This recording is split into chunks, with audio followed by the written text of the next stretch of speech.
I'm taking you through the stuff which will help in the real car. If you have the differential open, it's going to be easy for the car to do that hairpin.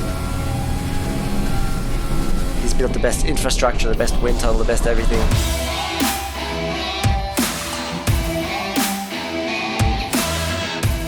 Welcome back to my F1 Fridays series where I analyze the upcoming racetrack, and this week it's of course the legendary Silverstone.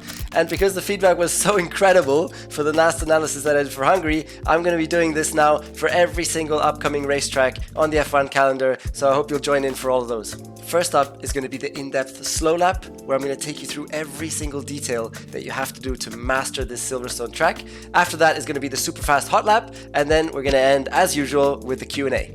Remember, I'm doing these track analysis for my project fundraise to support people who are suffering in this time of Corona. So please hit the link below now and buy your tickets to my raffle. As you know, you can win my high-performance electric motorbike. Just for you, the promo code to get double as many tickets for my raffle is DOUBLE. So put in double in the link below and you get twice as many tickets. Another way to get a chance to win it is by having the top trending comment below on this video. Last week's top comment was by Anish, and he said that for him, Lando Norris by far has impressed him the most.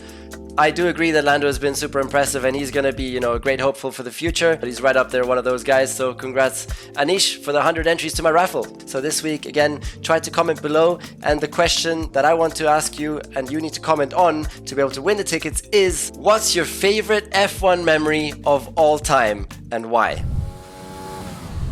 Okay, so we're starting the lap here now. And important, of course, is the run out to start the lap. So we take it easy and then straighten up the car and go as early as power so we get more exit speed than usual. Okay, so now coming here, you might think, oh, it's easy. It's just easy flat, these two things. Yeah, but they're not, because even when it's easy flat, you need to be so smooth with the steering wheel, because every little input that you do, which is unnecessary, just scrubs speed of the car. So smooth on the steering wheel. And important here, it has to be flat, of course, but at the same time you have to make sure to get as far left as possible before you get to the braking, so that you don't brake whilst you're still steering. You want to be braking straight, and as much as possible you want to be like that here, because that way you have a lesser radius to go around the corner, because if you're braking whilst you're still going that way, your radius eventually is going to be tighter, so that's not good. So get the car straight here, brake sometime when the curb starts there, that's the braking point, and then you downshift into fourth gear here, eventually third gear, carry as much speed into the corner. It's very long, the entry here, carry as much speed into the corner, take the curb here if you want. Now here again it's very difficult, because it's a horrible exit here, because you have to get all as far as possible to the right as possible again in order to get the next one great, because the next one, the exit, is so important because it's a long straight. So about here, you're never going to get further than that. So you go about here. At this point also now the tires are like super hot, because you had two flat out corners, you had one big braking, you had a long slow corner. So by this time now the tires are like raging hot. So you'll have a lot of everything, a lot of oversteer in the braking, a lot of understeer eventually. So you got to be just careful and take it easy in braking here. And then third gear still, hit the apex there as much as you want, and then the run out, you can take the curb on the run out there like that and then accelerate out. Again, steering wheel smooth, and hit the DRS right on the line, of course, as soon as possible. Taking the speed here. Now, preparing for this next one. This one here always has huge understeer. Why? I don't know, but it's a really long corner and it just always has a huge understeer. So what you do here, again, I'm taking you through the stuff which will help in the real car, not necessarily so much in the game. So I'm focusing on the real car. This corner always has a lot of understeer because it's a very long entry. The front starts to overheat and you just get a lot of understeer through this corner. So you have to adapt the car to that. So what you do is you first of all go rearwards on the brake balance one step. That will release some workload off the front tires, put more workload on the rear, so that will help with the understeer. Second thing that you can do is you can open the differential a little bit, so that when you start to turn in, the diff is open, and that allows you to turn in more easily. The differential, as you know, controls the difference in rear wheel speed. And if you now imagine that you're going into a hairpin, the inside rear wheel will be going very slowly because it has like hardly any road to travel, whereas the outside of the car will go massively fast because it has like much further to go. So there's going to be a huge difference in rear wheel speed. If you have the differential open, it's going to be easy for the car to do that hairpin. If you have the differential completely locked, it's going to be almost impossible for the car to go round because both rear wheels have to be at the same speed, the car will force that, so it's like almost impossible for you to turn the corner. And so in this corner, you want to open it up and allow the car to turn, and that will help with the understeer. The downside often of that is that you'll get a really big snap on the entry and a really loose rear on the entry, but this corner, that's not a problem, so you do that. This corner here is 5th gear. Again, you start on the right, don't take the curb there because it unsettles the car, and it's a very wide entry, so the apex is really late.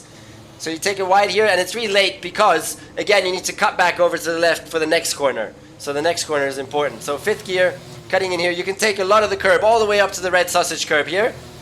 And then here, the fastest way is probably to run almost all the way to the curb there. Maybe you can even run there. But still, you have to try and get back a little bit to position yourself for the next one, because again, it's such a long corner. And then you downshift into 3rd gear. This is super difficult because you have to try and run really deep. So don't just hit the brakes full on and stop the car, because then, I mean, the corner just goes on forever. So really smooth on the brakes and run really deep. Carry as much speed as you can. Open up in the middle. Go out as far as you can, like to the middle of the track. Beyond that, it starts to get dirty, so you can't go beyond that, but go to the middle of the track.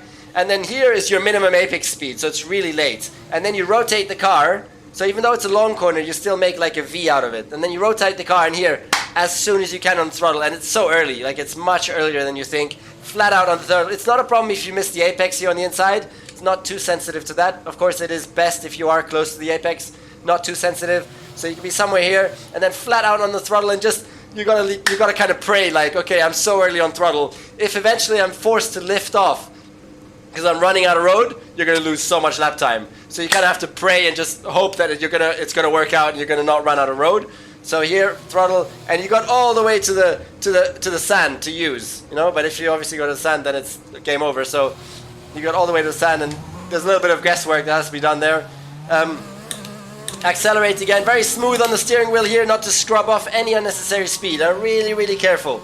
And now we come to Cops, which in my time was never flat, but apparently last year for Valtteri, it was flat. So you have to stay as far left as possible, and then it's just one quick flick into the corner, and flat out, 8th gear. But there's no room for error. Huh? Like, you have to nail it. You just touch the curb on the inside there, and then run out. Again, the exit is very difficult to visualize because it kind of tightens, and you can't run off further than the curb.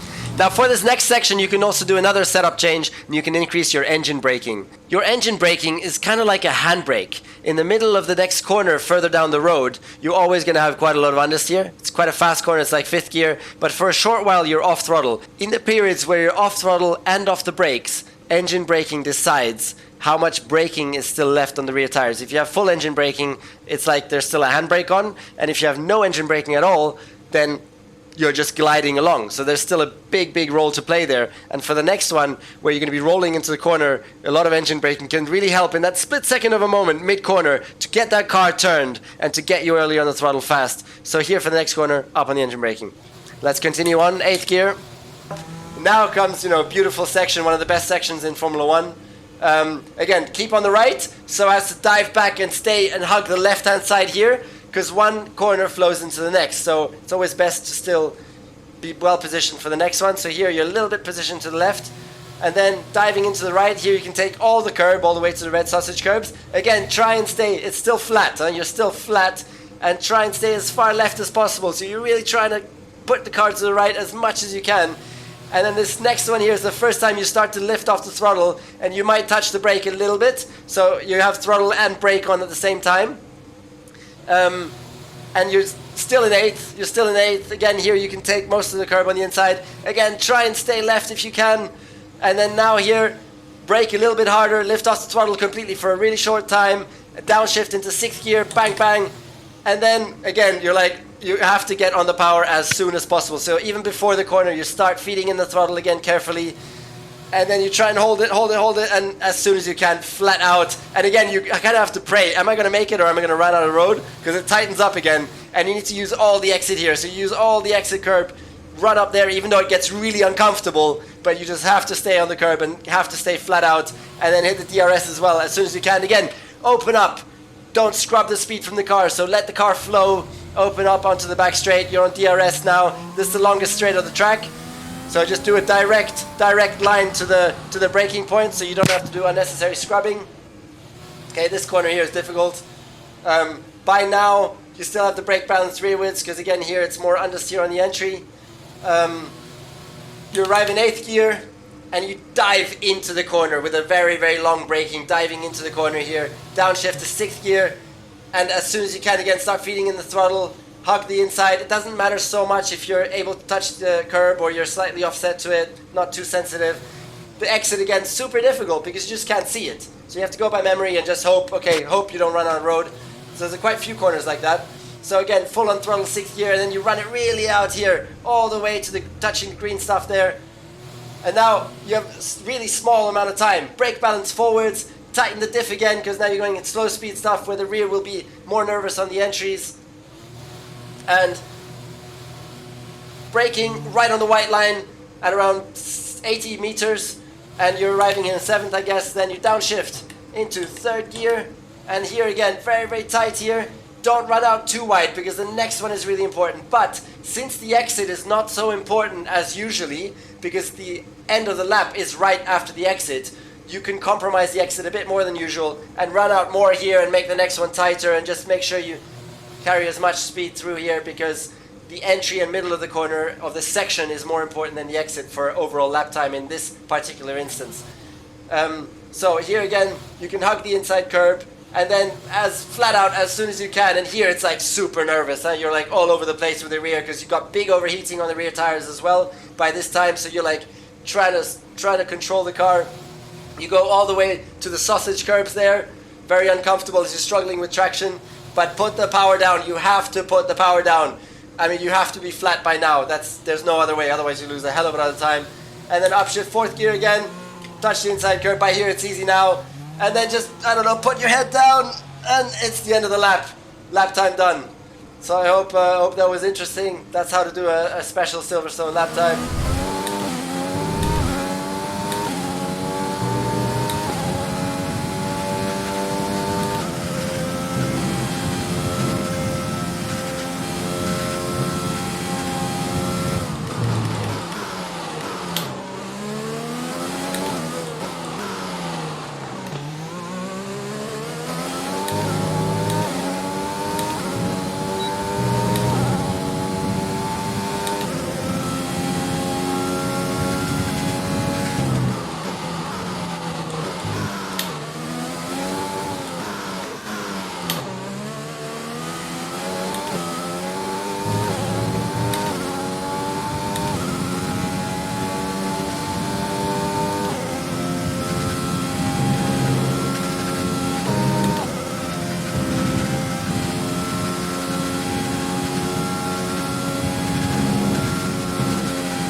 Hau ich noch den falschen Knopf. Falschen Knopf.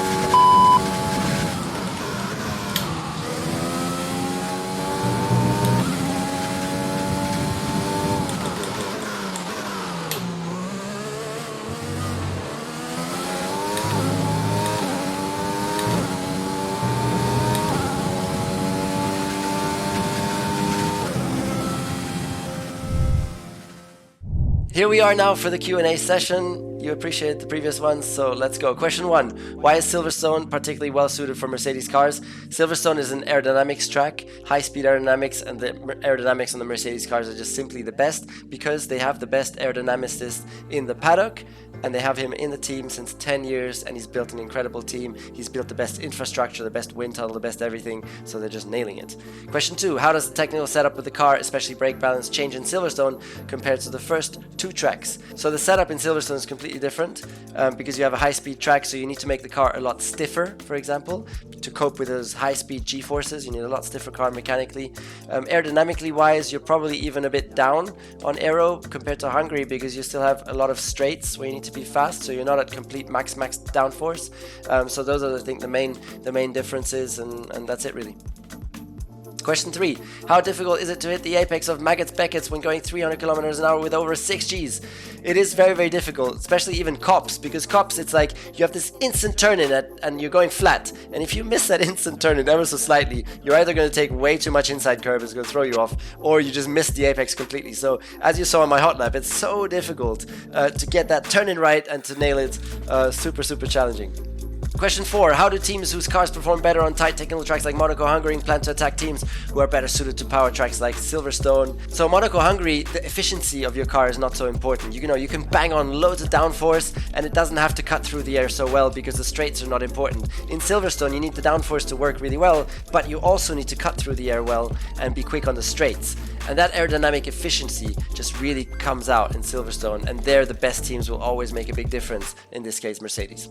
Question 5. How much does wind affect braking points in Silverstone? Example from Wellington Straight into Brooklands.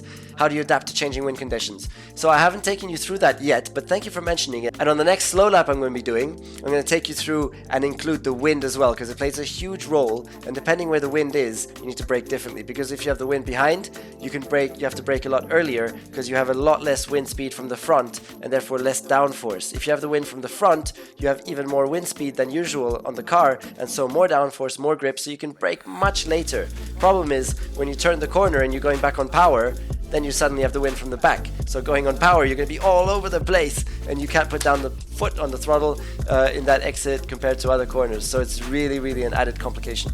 Question 6. What settings do you change on your steering wheel? How many changes do you make per lap on average? So what settings do you change? You change your brake balance and you change your differential, and that's about it. There's not much else you're going to be changing on a hot lap.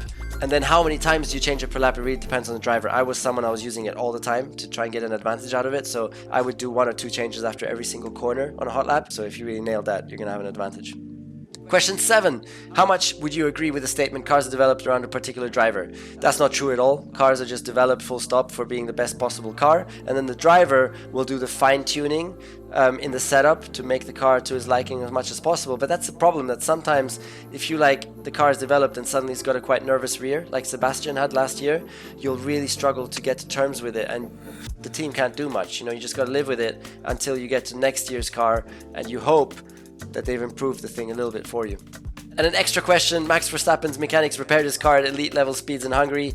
Just how good are F1 mechanics, and do you have a similar experience, and did one particular mechanic stand out? I do have a similar experience. I was on pole position in Japan fighting for the World Championship in 2016, and my electrical box, this story has never been told, my electrical box failed in the car. And so I have my mechanic, who was responsible for the electrics, who's actually one of the legends from the team. He had to change this box in the space of 2 minutes. Usually it takes like 6-7 minutes to change it. And it was so complicated with tie wraps, with unlocking it, getting it out, putting a new one in. And I could see his hands were like shaking like that. They were like all over the place. And his name is Kane, and his hands were all over the place shaking, and I was like, that wasn't exactly reassuring for me. You know, I've got my start to concentrate on, coming up in like 3 minutes, and he's like in here like shaking his arms off. But again, he did a great job as well to get it changed. If you want me to answer your precise question next time in my Q&A, then watch out for the announcement post, and when you see it, just put your question as a comment below and we'll take it on board. Thanks a lot, guys, for watching. We're at the end of the video now. If you're still on board now, then I'm impressed. Please remember as well, try and get the top comment so you win those 1,000 entries to my raffle. And also let me know if you want me to do anything different for the next time round, for the next F1 Friday. Bye bye, guys. And don't forget the promo code DOUBLE.